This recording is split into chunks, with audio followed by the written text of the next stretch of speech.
الحمد للہ رب العالمین والصلاة والسلام علی الانبیاء والمرسلین اعوذ باللہ من الشیطان الرجیم بسم اللہ الرحمن الرحیم رب اشرح لی صدری ویسر لی امری واحلل عقدۃ من لسانی یفقہوا قولی واجعل لی وزیرا من اہلی۔ محترم سامعین، السلام علیکم ورحمۃ اللہ وبرکاتہ۔ الحمدللہ قرآن پاک کا مطالعہ ہمارا جاری ہے۔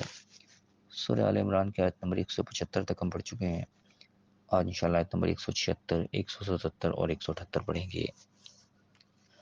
اعوذ باللہ من الشیطان الرجیم بسم اللہ الرحمن الرحیم ولا يحزنك الذين يسارعون في الكفر، کہ تجھے غمگین نہ کریں وہ لوگ جو کفر میں سرعت کر رہے ہیں، بڑے تیزی کے ساتھ آگے بڑھ رہے ہیں، بڑی دوڑ دھوپ کر رہے ہیں، وہ لوگ تمہیں غمگین نہ کریں۔ انہم لن يضروا اللہ شیئا، یہ اللہ کا ہرگز کچھ نہیں بگاڑ سکتے۔ یہاں پہ کچھ ایسے لوگوں کی بات ہو رہی ہے جو کہ بظاہر بڑے ترقی کر رہے ہوتے ہیں، حالانکہ دیکھا جا رہا ہوتا ہے کہ نافرمان لوگ ہیں، یہ اللہ کی نہ اس طرح سے عبادت کرتے ہیں، نہ اللہ کے بنائے ہوئے قانون کی کوئی پابندی کرتے ہیں، نہ اللہ کے بنائے ہوئے جو حدود ہیں ان کا وہ لحاظ رکھتے ہیں، حدود شکنی کرتے چلے جاتے ہیں۔ تو اس کے باوجود یہ ترقی بھی کر رہے ہیں، بڑی دوڑ دھوپ کر رہے ہیں، بڑا آپس میں ان کا ایکا ہے، اور یعنی کہ بڑے ایک دوسرے کے سپورٹر بنے ہوئے ہیں۔ تو بظاہر دیکھ کے اس چیز کا انسان کو غم ہوتا ہے کہ یار ہم بڑے چیز کا دھیان رکھ رہے ہیں اور یہ اللہ کی حکموں کی پابندی بھی کر رہے ہیں، کہ ہم پیچھے ہیں اور یہ لوگ بڑے آگے سے آگے بڑھتے چلے جا رہے ہیں۔ تو بعض ایسی چیزوں پہ لوگوں کو باتیں سننی پڑتی ہیں، لوگ باتیں سناتے ہیں کہ لو تم نے بڑا سارا زندگی ایمانداری کر کے کیا کر لیا، ان کو دیکھو یہ کہاں سے کہاں پہنچ گئے، کیا کرتے چلے گئے۔ تو یہ چیز بعض دفعہ انسان کو ٹارچر کرتی ہے، ذہنی کوفت اور تکلیف کا باعث بنتی ہے، غم کا باعث بنتی ہے، کہ انسان سوچنے مجبور ہوتا ہے کہ اب میں ساری زندگی کو غلطی فیصلہ کرتا رہا۔ تو یہ چیز انسان کو غمناک کرتی ہے بعض دفعہ۔ تو اللہ تعالیٰ حوصلہ دے رہا ہے ایسے لوگوں کو کہ تمہیں غم کھانے کی ضرورت نہیں ہے۔ ان لوگوں کو دیکھ کر جو کفر میں آگے بڑھتے چلے جا رہے ہیں، یہ اللہ کا کچھ نہیں بگاڑ سکتے، اللہ کا کوئی نقصان نہیں پہنچا سکتے۔ اس کا پس منظر اصل میں وہی ہے، جنگی حالات جو جنگ عہد کے گزرے تھے، کہ ان لوگوں نے جو عین وقت پہ لوگوں کو دھوکہ دیا، منافقین نے جو اقدام کیا کہ وہ نکل گئے عین وقت پہ چھوڑ کے، اور ایمان کو چھوڑ کے وہ کفر کی طرف نکل گئے۔ تو بیسکلی انہوں نے اللہ کے دین کو نقصان پہنچانے کی کوشش کی کہ اس وقت یہ بس جہاد چھوڑو ان کا، اور دشمن کو ملیا میٹ کر دے، ختم کر دیں، یہ جو قانون لے کے آئے ہیں اللہ کا یہی ملیا میٹ ہو جائے، ختم ہو جائے۔ تو اللہ کہہ رہے ہیں کہ اللہ کوئی نقصان نہیں پہنچا سکتے، اللہ کے دین کو یہ ختم نہیں کر سکتے اس طرح۔ اگلا ارادہ اللہ نے کیا بتایا کہ کیوں ان کو یہ مہلت ملی ہے، کیوں اس طریقے سے آگے بڑھ رہے ہیں۔ یرید اللہ اللہ یجعل لهم حظا فی الآخرہ،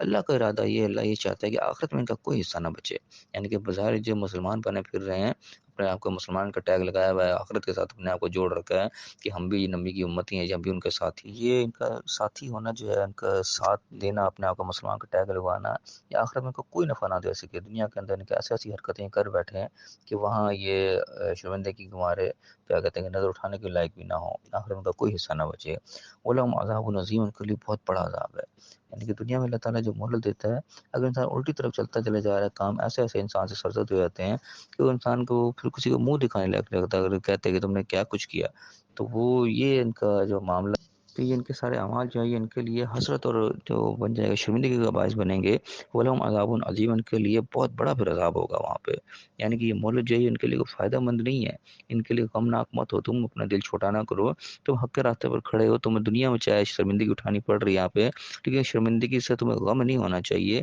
یہ وقتی طور ہے، عارضی طور ہے، آخری کامیابی تمہیں ملنی ہے، اور دنیا میں بھی ملے گی، آخرت میں بھی ملے گی۔ اور ہم جانتے ہیں تاریخ اس چیز کی گواہ ہے، کیا مسلمانوں کو ہی بالآخر کامیابی ملی، اور دنیا نے اس چیز کو خود مشاہدہ کیا، اور دنیا اس چیز کی گواہ ہے۔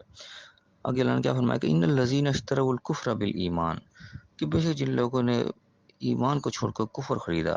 لن یضروا اللہ شیئا، انہوں نے اللہ کا کچھ بھی نہیں بگاڑا۔ لیکن اس سے پچھلی بھی بات ہم دیکھ لیں، پچھلے بھی جو ساری تاریخ گزرتی آ رہی انسانیت کی، کہ جن لوگوں نے غداری کی، جن لوگوں نے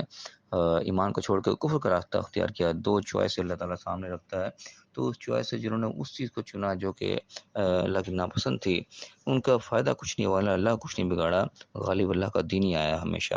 وَلَهُمْ عَذَابٌ عَلِيمٌ، ان کو بھی دردناک عذاب کا سامنا کرنا پڑا، ان کے لیے کوئی کامیابی نہیں اللہ نے ان کے لیے رکھی۔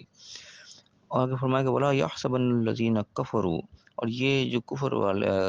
کافر لوگ جو اللہ کے انکار کی طرف جو جا رہے ہیں، وہ یہ نہ گمان کر لیں کہ انما نملی لہم، کہ یہ جو ہم ان کو مہلت دے رہے ہیں، خیر لانفسہم، ان کے لیے کوئی بھلائی کی چیز ہے، کوئی فائدہ مند چیز ہے،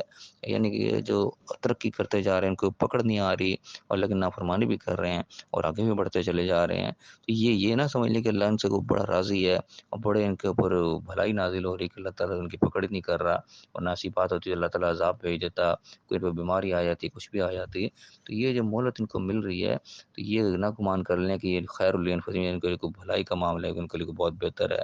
اللہ تعالیٰ اکثر بجا بیان کرے گا انما نملی لہم، یہ ہم جو ان کو مہلت دے رہے ہیں اس لیے دے رہے ہیں لیزدادوا اسما، یہ اور بڑھ جائے گناہ کے اندر، یعنی کہ بالکل ان کے اوپر مہر ثبت ہو جائے، کل کو یہ بالکل کوئی عذر ان کے پاس باقی نہ رہی، وہ کام کر گزریں کہ بس وہی بات ہے کہ منہ دکھانے کے لائق نہ رہیں، اپنے گناہ میں اور بڑھتے چلے جائیں۔ وَلَهُمْ عَذَابٌ مُّهِينٌ، اور آخر میں تو ان کے لیے پھر رسوا کر دینے والا عذاب ہے، بالکل یعنی کہ ذلیل و خوار کر دینے والا، کہ انسان دنیا میں بڑی عزت کمائے بیٹھا ہے، بڑے جناب اس کے کوئی مریدین اور بڑے کو چاہنے والے ہیں اور بڑے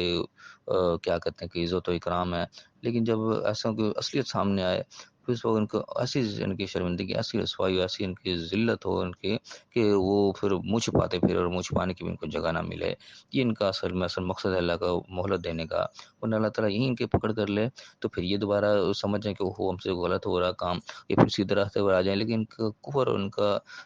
عمل اس قدر اللہ کو ناپسند ہے کہ اللہ یہاں پہ ان کو ہوش ہی نہیں آنے دے رہا کہ ٹھیک ہے تم لگے ہو تو پھر لگے رہو، تو یہ نوبت سمجھو کہ کب آتی ہے کہ اس سے پہلے وہ تمام حدیں گزر چکی ہوتی ہیں، اللہ تعالیٰ نے جتنی نشانیاں دکھانی ہوتی ہیں وہ دکھا چکا ہوتا ہے انسان، اور نشانی کو اگنور کر چکا ہوتا ہے، اور جانتے بوجھتے وہ عمل کر چکا ہوتا ہے کہ وہ سمجھ رہا ہوتا ہے کہ یہ عمل نہیں کرنے والے، کیونکہ باوجود دنیا کا مفاد اور دنیا کی جو ہے محبت اس پہ جناب وہ کام کروا دیتی ہے کہ انسان جانتے بوجھتے ہوئے بھی ایسی تعویلات کر لیتا ہے کہ نہیں اس کا تو یہ مقصد ہے، اس کا وہ مقصد ہے، اپنے آپ کو مطمئن کر کر کے انسان اس راستے پہ چل جاتا ہے جس پہ وہ چلنا چاہتا ہے،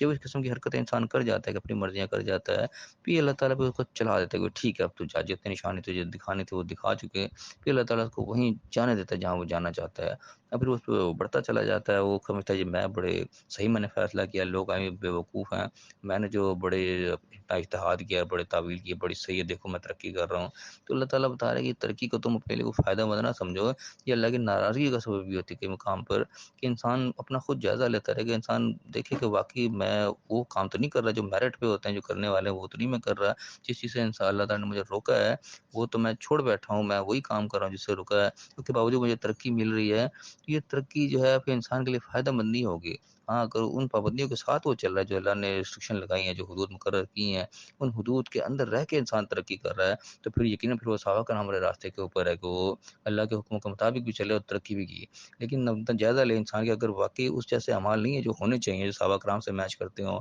جو اللہ نے پابندیاں لگائی ان کے حدود کے اندر رہ کے وہ کام ہو رہا ہے، اس کے باوجود ترقی ہوتی چلی جا رہی ہے، پھر وہی سمجھ لے کہ ترقی پھر اللہ کے کوئی خیر کا سبب نہیں ہے بلکہ اللہ کی ناراضگی کا سبب ہے، اور اس کا انجام جو پھر وہ برا ہونا ہے، انسان ہر موقع پہ اپنا جائزہ لے سکتا ہے، تو اللہ تعالیٰ ہمیں توفیق عطا فرمائے کہ اللہ تعالیٰ نے جو نشانیاں ہمیں سمجھائی ہیں ہم ان کو سمجھیں، اپنا جائزہ اس کے اندر لیتے رہیں کہ ہم کس راستے پر جا رہے ہیں، کیا اس کے نتائج نکل رہے ہیں، اللہ تعالیٰ نے سمجھنے کے لیے نشانیاں کافی ہمارے لیے بیان کر دی ہیں کہ سمجھنا چاہے تو انسان اپنے ٹریک کو خوب سمجھ سکتا ہے میں کس ٹریک کے اوپر جا رہا ہوں، اللہ تعالیٰ ہمیں شیطان کے دھوکے سے محفوظ فرمائے، شیطان ہمیں دھوکہ ڈال دیتا ہے کہ ہم سمجھ رہے ہوتے ہیں کہ بڑا صحیح جا رہے ہیں لیکن راستہ وہ غلط ہوتا ہے، انسان کو پتہ ہی نہیں چل رہا ہوتا، تو ایسے وقت سے اللہ محفوظ فرمائے، ایسی سوچ سے ہمیں محفوظ فرمائے جو کہ ہم غلط جا رہے ہیں اور ہم یہ سمجھ رہے ہیں کہ ہم صحیح جا رہے ہیں، اللہ تعالیٰ ہمیں صحیح راستے پہ چلنے کی توفیق عطا فرمائے اور دنیا اور آخرت دونوں جگہ کامیاب فرمائے، آمین، وآخر دعوانا ان الحمد للہ رب العالمین۔